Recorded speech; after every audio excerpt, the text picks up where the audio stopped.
देखो भाई, human nervous system, इससे पहले हमने न्यूरॉन पूरा कर लिया है ना, और इम्पल्स का ट्रांसमिशन वो हमने देख लिया है। अब इसके बाद जो इसका सेकंड पार्ट है इस चैप्टर का, उसमें हम पढ़ते हैं ह्यूमन नर्वस सिस्टम या न्यूरल सिस्टम बोल देते हैं इसको।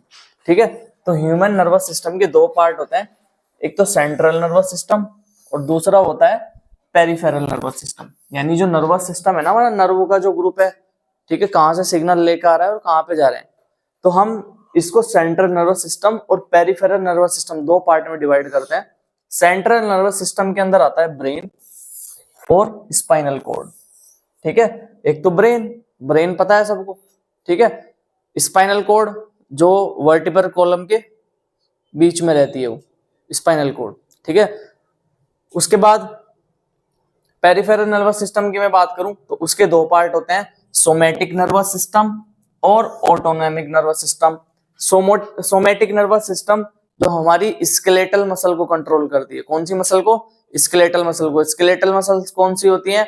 जो हम अपनी इच्छा से कंट्रोल कर सकते हैं, जिनको, जो वॉलेंटरी होती है, ठीक है। जैसे हाथ का उठाना, चलना फिरना, भागना दौड़ना, सब अपनी इच्छा से करते हो ना तुम काम, ठीक है। अच्छा, जो पेट होता है ना हमारा, एब्डोमेन, उसमें कौन सी मसल मिलती है? स्केलेटल या स्मूथ मसल्स? पेट को बताओ, अपनी इच्छा से अंदर कर सकते हो तुम, हैं? तो फिर तुम बताओ स्मूथ क्यों बोल रहे हो? तो स्केलेटल मसल होती है वहां पे। लेकिन जो ऑर्गन्स है ना अंदर, ब्लड वेसल्स हैं, बताओ ब्लड वेसल्स को तुम अपनी इच्छा से कंट्रोल कर सकते हो क्या? ऑर्गन्स को कर सकते हो क्या? तो वहां मिलती है स्मूथ मसल। तो जो हमारी स्केलेटल मसल होती है, उसको कौन कंट्रोल करता है? ये जो स्केलेटल मसल है, इनको कंट्रोल कौन करता है भाई? Somatic nervous system. और जो हमारी स्मूथ मसल्स होती है, उसको कौन कंट्रोल करता है? Autonomic nervous system. Smooth muscles को दो तरीके से कंट्रोल किया जाता है, पैरासिम्पैथेटिक और sympathetic. Parasympathetic nervous system normally तुम्हारा एक्टिवेट रहता है। तुम्हारा लीवर भी काम कर रहा है, किडनी भी काम कर रही है, लंग्स भी काम कर रहे हैं, ब्लड भी फ्लो हो रहा है, तो सारा का सारा जो ये वाला जो काम हो रहा है, इस पे तुम्हारा कोई कंट्रोल है क्या? ये अपने आप ही हो रहा है, अपने आप ही हो रहा है ना। तो इसीलिए कौन सा नर्वस सिस्टम काम करता है वहां? Parasympathetic nervous system. जब भी फियर की कंडीशन हो, फाइट की कंडीशन हो, फ्लाइट की कंडीशन हो, ठीक है, फियर, फाइट, फ्लाइट, या एक नॉर्मल वर्ड दे देता हूं मैं इन सब के अलावा, इमरजेंसी। ठीक है, तो इमरजेंसी जो कंडीशन होती है, इमरजेंसी कंडीशन में क्या होता है? सिंपैथेटिक नर्वस सिस्टम एक्टिवेट हो जाता है। जैसे मान लो इमरजेंसी कंडीशन कैसे होगी? जैसे मान लो तुम्हारे पीछे कुत्ता भाग गया, तो तुम भाग रहे, तो भागते टाइम तुम्हारा क्या होगा? सांस भी तेज हो जाएगी, हार्ट बीट भी तेज हो जाएगी नहीं? क्या बताओ ये सारी चीजें। तो कौन सा नर्वस सिस्टम काम करने लगता है? जब सिंपैथेटिक नर्वस सिस्टम, ठीक है। नॉर्मली कौन सा काम करता है? पैरासिम्पैथेटिक। और जब इमरजेंसी कंडीशन हो तो अभी यही मत बोलना कि हम तो सर किसी को देख लेते हैं और देखने के बाद भी हमारे तो हार्ट बीट भी तेज हो जाती है, सांस भी बढ़ जाती है, हैं? तो वो वाली चीज नहीं चलनी इसमें, ठीक है। जो एनसीईआरटी ने लिख रखा है वो फियर, फाइट और फ्लाइट वाली कंडीशन में एक्टिवेट होता है, ठीक है। उस अब सेंट्रल नर्वस सिस्टम के तीन पार्ट हैं, एक फोर ब्रेन, मिड ब्रेन और हिंड ब्रेन, ठीक है। जो सेंट्रल नर्वस सिस्टम है उसके कितने पार्ट हैं? सेंट्रल नर्वस सिस्टम के ये तो मेजर पार्ट हो गए इसके, ब्रेन और spinal cord. Central nervous system को तीन पार्ट में हमने बांटा है, फोर ब्रेन, मिड ब्रेन और हिंड ब्रेन। फोर ब्रेन के भी दो पार्ट होते हैं, सेरेब्रम और सेकंड डाइनसिफिलोन। कौन कौन से? सेरेब्रम और डाइनसिफिलोन। अगर मैं बात करूं मिड ब्रेन की, तो मिड ब्रेन एक अकेला होता है, मिड ब्रेन, ठीक है। डायग्राम में भी मैंने तुम्हें दिखाया था। उसके बाद हिंड ब्रेन के तीन पार्ट होते हैं, सेरेबेलम, पोन्स और मेडुला ओब्लंगेटा। होते हैं ना ये पार्ट? सबको पता है कि पोन्स का काम क्या होता है, मेडुला, एक काम तो सबको पता है। यहाँ पे रेस्पिरेटरी सेंटर होते थे, ब्रीथिंग वाले चैप्टर में मैंने बताया था। तो एक काम तो दोनों का तुम्हें पता है, कंट्रोल रेस्पिरेशन, लिख सकते हैं ना, एक काम तो पता है तुम्हें रेस्पिरेशन का। और जो काम होंगे वो अब देखेंगे। अब जो ब्रेन होता है ना हमारा, ब्रेन तीन लेयर से प्रोटेक्टेड रहता है। कौन कौन सी होती है? अंदर वाली होती है पाया मैटर, बीच वाली होती है एरेक्नोइड और बाहर वाली होती है ड्यूरा मैटर, ठीक है। ऐसे याद रख लो, पिया दीदी से याद रख रखा था हमने तो। और कहाँ रहती है दीदी? अंदर। कहाँ रहती है बताओ? इनसाइड, यानी अंदर। तो यानी अंदर क्या मिलता है? ठीक है, आई से क्या बन जाएगा बताओ, जल्दी बताओ, बताओ भैया। देखो अंदर तो पता लग गया तुम्हें, क्या मिलता है? पायामीटर। ठीक है, ए से क्या हो जाएगा यहाँ पे? एरेक्नोइड। और डी से क्या बन जाएगा? ड्यूरामीटर। ठीक है, अंदर मैंने इसलिए याद रखा, अंदर से बाहर याद करनी है तुम्हें। ठीक है, ये तो ट्रिक पता लग गई तुम्हें, पी दीदी से, पी से पायामीटर, ए से एरेक्नोइड और डी से ड्यूरामीटर, ये तो पता लग गया। लेकिन तुम ये कंफ्यूज हो जाओगे कि अंदर कौन सा है बाहर कौन सा है। तो अंदर वाला तुम्हें पता लग गया कौन सा है? पायामीटर, यानी पायामीटर। ठीक है, और बाकी तुम्हें पता ही है, फिर एक बीच का है एरेक्नोइड और डी वाला लास्ट वाला है। एक पता लग जाए फिर तो तीनों पता लग ही जाएंगे तुम्हें, कौन सा अंदर वाला है, आउटर वाला और मिडिल वाला तुम खुद बता दोगे फिर, क्योंकि ठीक है। अब उसके बाद देखो ये डायग्राम है, देखो सबसे आउटर वाला पार्ट ये मैंने एक बार तुम्हें समझाया भी था, सेरेब्रम होता है। ठीक है, ये बड़ा वाला जो पार्ट है कौन सा है? सेरेब्रम। और इसका जो आउटर पार्ट है कौन सा मैटर का बना होता है? व्हाइट मैटर या ग्रे मैटर का? ग्रे मैटर का होता है। क्यों ग्रे मैटर का क्यों होता है? क्योंकि यहाँ पे क्या होता है? सेल बॉडी होती है, एक्सोन होते हैं, सेल बॉडी। और बीच वाला पार्ट कौन सा होता है? White matter. क्यों होता है बताओ? क्योंकि यहाँ पे क्या मिलते हैं? एक्सोन मिलते हैं सारे। ठीक है, अब ये जो हमारा सेरेब्रम होता है ना, इसको दो पार्ट से काट दो इस तरह। तो मैंने एक पार्ट से काट दिया, अब आधा पार्ट मैंने उठा के अलग रख लिया, मतलब ऐसे काट दिया मैंने बीच में से। अब तुम्हें दिख रहा है इसके दो पार्ट होते हैं। ये जो दो पार्ट होते हैं ना, किससे जुड़े हुए होते हैं? ये जुड़े हुए होते हैं कार्पस कैलोसम से। किससे? कार्पस कैलोसम से। इससे दोनों के दोनों पार्ट जुड़े रहते हैं हमारे ब्रेन के। तो दो सेरिब्रल हेमिस्फेयर बोल सकता हूं मैं। ठीक है, तो कितने सेरिब्रल हेमिस्फेयर? दो। तो दो सेरिब्रल हेमिस्फेयर किससे जुड़े हुए होते हैं हमारे? Cerebral sorry hemisphere. तो किससे जुड़े हुए होते हैं? कार्पस कैलोसम से जुड़े हुए होते हैं। ठीक है, अब हमें पता लग गया कि दोनों पार्ट इससे जुड़े हुए हैं कार्पस कैलोसम से। नर्व ट्रैक्ट का एक सिचुएशन होती है, यहाँ से क्रॉस करते हैं फाइबर, वो तुम्हें याद ही नहीं रखना है, वो आगे की चीज है। ठीक है, इधर के फाइबर इधर के सेंटर इधर आते हैं, क्रॉस ब्रिज बनता है एक तरीके का, वो नहीं याद रखना है तुम्हें। ठीक है, फिर उसके बाद यहाँ पे एक खाली जगह होती है, खाली जगह ब्रेन में जो होती है उसको एक नया नाम देते हैं, क्या? वेंट्रिकल्स। क्या देते हैं? वेंट्रिकल्स। वेंट्रिकल्स भी तुम्हें याद नहीं रखने, यहाँ पे फर्स्ट और सेकंड वेंट्रिकल मिलता है।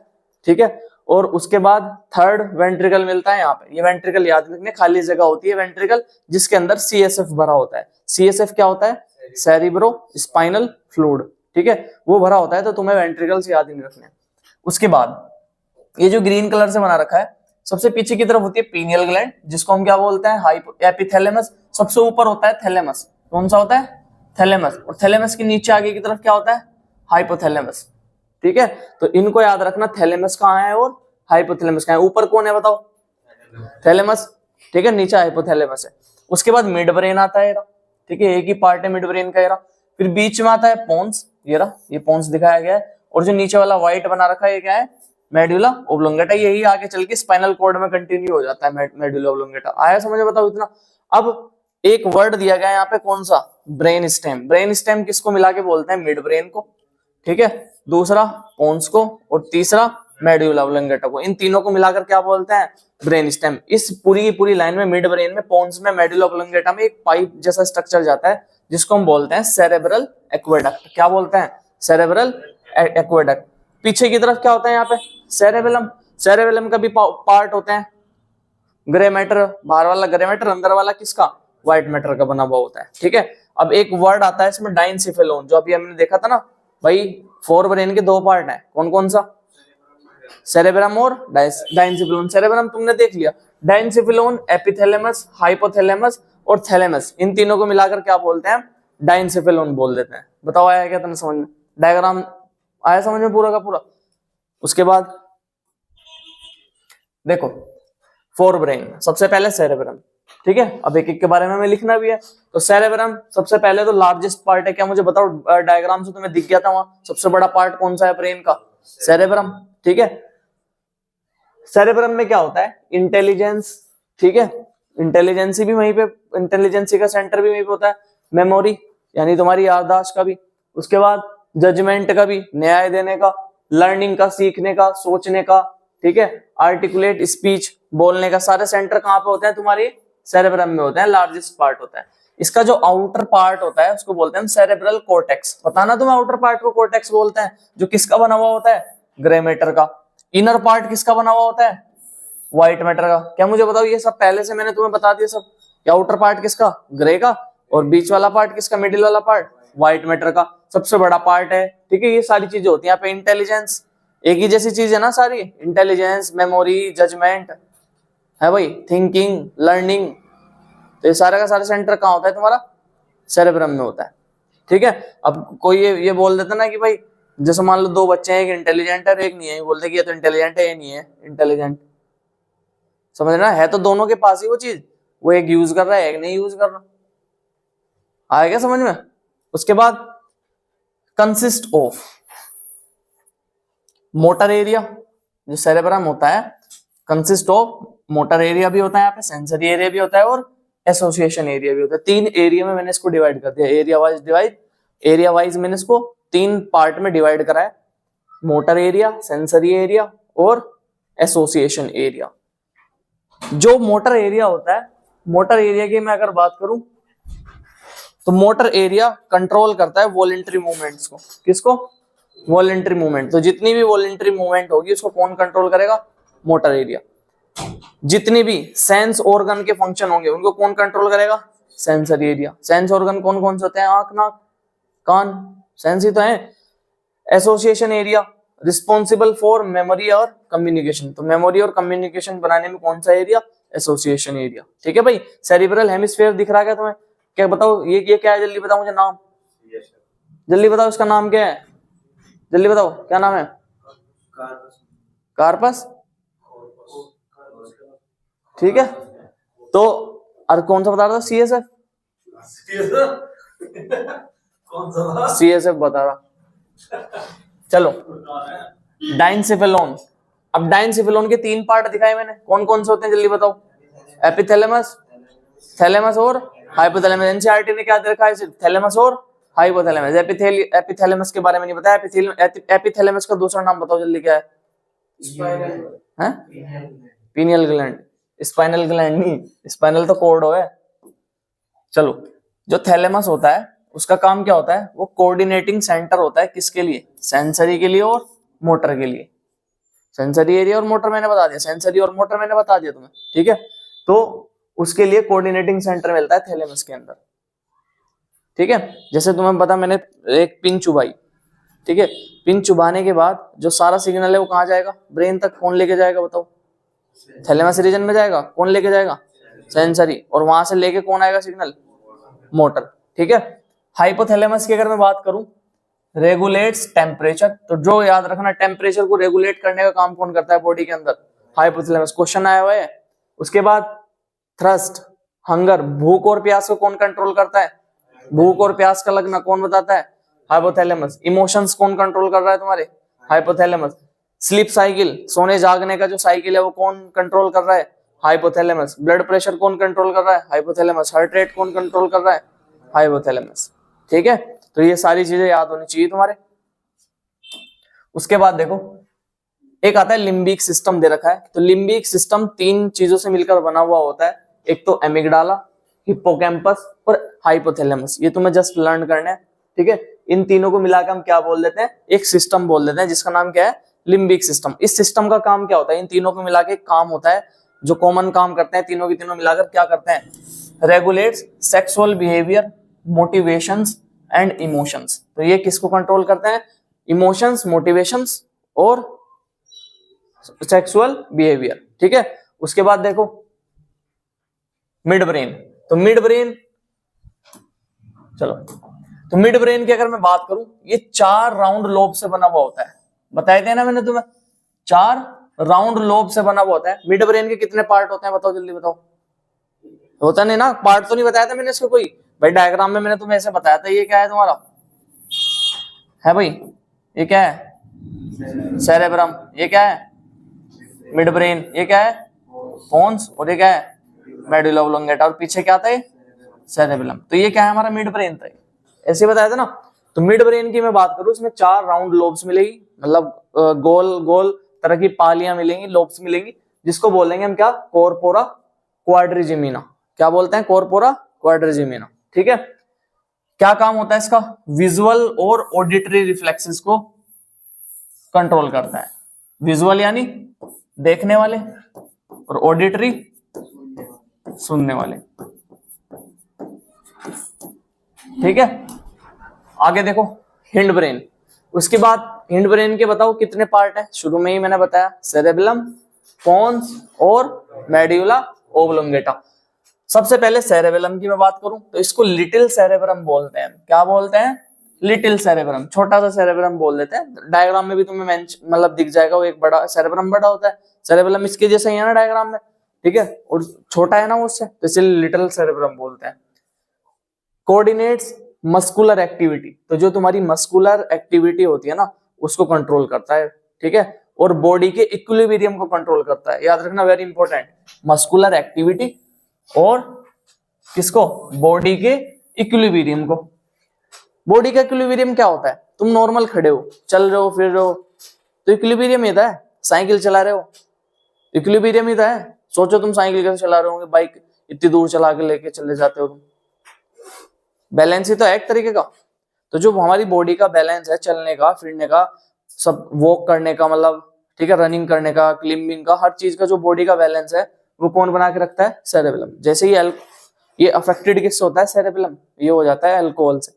इसीलिए जब अल्कोहल का यूज करता है ना, ठीक है, कोई ड्रिंक वगैरह करता है, ठीक है, नशे करता है कोई, तो उसमें क्या हो जाता है, कौन इफेक्ट होता है जाके, सेरेबेलम इफेक्ट होता है। और बताओ अगर सेरेबेलम इफेक्ट हुआ, भाई अल्कोहल से इफेक्ट हो रहा है सेरेबेलम, सेरेबेलम जैसे ही इफेक्ट हुआ ना, इफेक्ट होने से क्या होगा, जो बॉडी का इक्विलिब्रियम है वो डिसबैलेंस हो जाएगा। तो बताओ बॉडी फिर बैलेंस में रहेगी क्या। ठीक है, तो इसीलिए क्या लिख रखा है इसमें, coordinates muscular activity and body equilibrium को कौन कंट्रोल करता है, सेरेबेलम। उसके बाद आता है पोन्स। तुम सबका फेवरेट तो ये लाइन यहीं पे होगी, बताओ, ये तो यहीं पे याद हो गई। रेगुलेट्स रेस्पिरेशन करता है, सबको पता है, सेंटर मिलता है यहाँ पे। उसके बाद क्या क्या कोऑर्डिनेट करता है, आई और ईयर की एक्टिविटी को। किसकी एक्टिविटी को, आई की और ईयर की एक्टिविटी को कौन कंट्रोल करता है, पोन्स। ठीक है भाई। उसके बाद आता है मेडुला ऑब्लोंगेटा। ठीक है, एक चीज सबको पता है तुम्हें, ये फर्स्ट कंट्रोल्स रेस्पिरेशन। उसके अलावा कार्डियोवैस्कुलर रिफ्लेक्सेस को भी कंट्रोल करता है, गैस्ट्रिक सीक्रेशन को कंट्रोल करता है, पेरिस्टाल्सिस मूवमेंट जितने होते हैं बॉडी में उसको कंट्रोल करता है, सलाइवेशन, लार का सीक्रेशन, वोमिटिंग, स्नीजिंग, कफिंग, तो ये सारे सेंटर कहां होते हैं, तुम्हारे मेडुला ओब्लोंगेटा के अंदर होते हैं। ठीक है भाई, याद रहेगा, बताओ इतनी चीज। उसके बाद पीएनएस, पेरिफेरल नर्वस सिस्टम। इसमें 2 तरह की नर्व्स मिलती हैं, क्रेनियल नर्व्स और स्पाइनल नर्व्स। नर्व फाइबर जो होते हैं ना पीएनएस के, भी 2 टाइप के होते हैं। कौन कौन से, एफरेंट जिसको हम सेंसरी भी बोलते हैं, और इफरेंट जिसको हम मोटर भी बोलते हैं। बताओ ये सेंस ऑर्गन से सीएनएस तक के आएगा, सेंस ऑर्गन से कहां तक लेके जाएगा सिग्नल, सीएनएस तक के। यही तो होता है कि सेंस ऑर्गन से सिग्नल कहां तक लेके जाए जा रहे हैं, सीएनएस तक, सेंट्रल नर्वस सिस्टम तक। और मोटर क्या करता है, सीएनएस से मसल, जिस मसल में तुम्हारे पिन चुभाई है, निडिल चुभाई है, वहां तक के सिग्नल जाएंगे। ठीक है, फिर एकदम से तुम हाथ हटा लोगे वहां पे। ठीक है, तो ये सारा का सारा काम किसका होता है, मोटर न्यूरॉन्स का। तो सेंसरी न्यूरॉन्स क्या होते हैं, सेंसरी न्यूरॉन्स सिग्नल लेके जाते हैं। मैंने तुम्हें डायग्राम में पिछली क्लास में ये भी बताया था कि कौन सी वाली साइड जाते हैं सिग्नल, पोस्टीरियर हॉर्न्स में सिग्नल जाते हैं, एंटीरियर हॉर्न्स में आते हैं सिग्नल। ठीक है, दोनों की नर्व का ट्रैक्ट अलग अलग होता है, बताया था ना मैंने उसमें, नर्व जब मैं करा रहा था तुम्हें। ठीक है, उसके बाद चैप्टर हो गया तुम्हारा पूरा कंप्लीट। ठीक है भाई, तो इसे इसके नोट करके ले आना। और नोट्स किस किसने नहीं बनाए तुम्हारे में, और इसके अलावा जैद के और पूर्वा के अलावा, जैद के तो सर आज घर ही फोन कर दो।